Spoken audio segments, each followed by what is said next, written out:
Football throwing.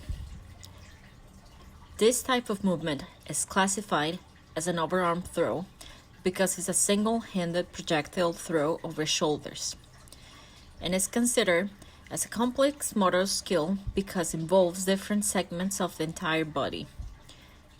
The motion creates a kinematic chain where the proximal segment, feet, transfers energy to the distal segment, wrist. As the distal segment reaches full energy and speed, the proximal loses energy and decelerates.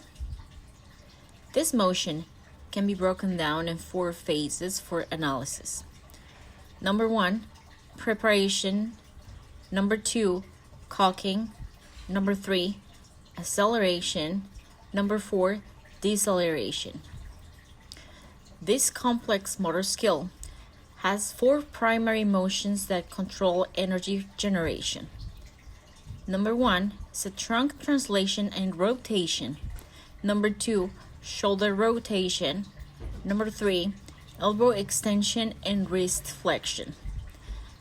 However, for the project, we will just focus on shoulder, elbow, and wrist joints. Preparation phase. This phase is characterized by a minimal upper limb work. Its purpose is to establish rhythm to achieve time for the next movement. The proximal segment, lower limbs, translate the body into 90-degree trunk rotation to allow a better position to transfer energy for momentum to the upper arm. The shoulder muscles involved are pectoralis major and deltoid that work together concentrically at the glenohumeral joint when the football is held. Meanwhile, upper trapezius, serratus anterior, and lower trapezius work together to produce upward rotation of the scapula to prepare the position for the throw. In this early stage of caulking, the throwing arm reaches about 90 degrees of abduction, 30 degrees of horizontal abduction, and 50 degrees of external rotation on the shoulder. In addition, the arm rotates behind the body 15 degrees.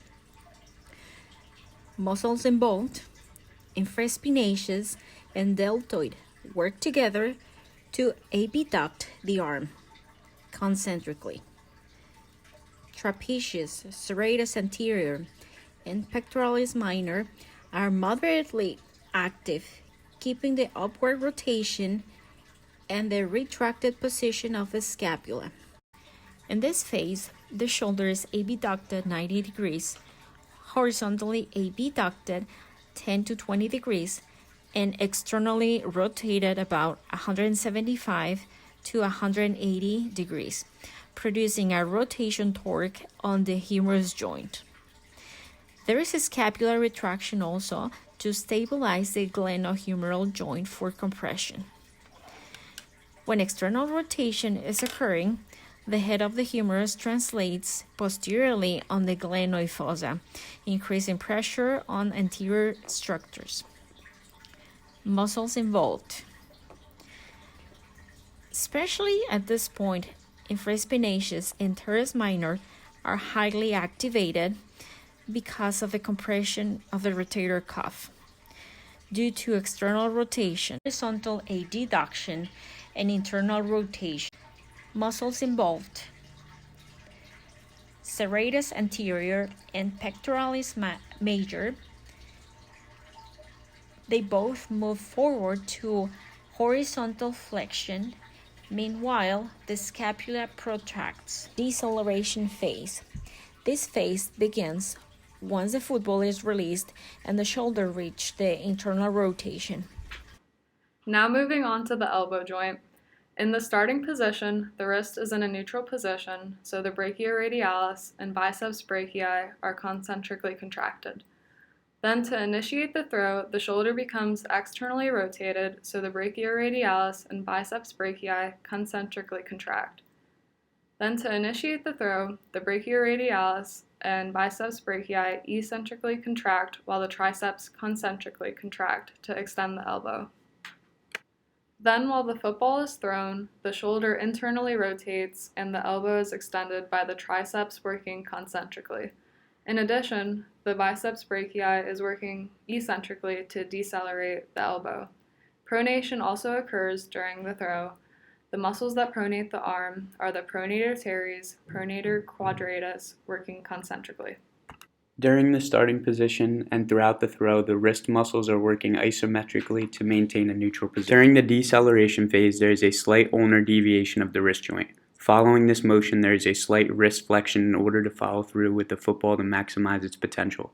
The muscles that perform ulnar deviation are the extensor carpi ulnaris, flexor carpi ulnaris working concentrically. In order to control the ulnar deviation motion, the extensor carpi radialis longus, brevis, and extensor carpi radialis work eccentrically. The muscles that flex the wrist are the flexor carpi radialis and flexor carpi ulnaris working concentrically. The muscles working eccentrically are the extensor carpi radialis longus, brevis, and extensor carpi ulnaris. In conclusion, there are many motions occurring during a football throw. We focused on the movement in the shoulder, elbow, and wrist joints, starting from proximal to distal parts of the arm. We analyzed the different contractions of muscles around each joint throughout the throw. We hope you gain more knowledge involving this complex motor skill.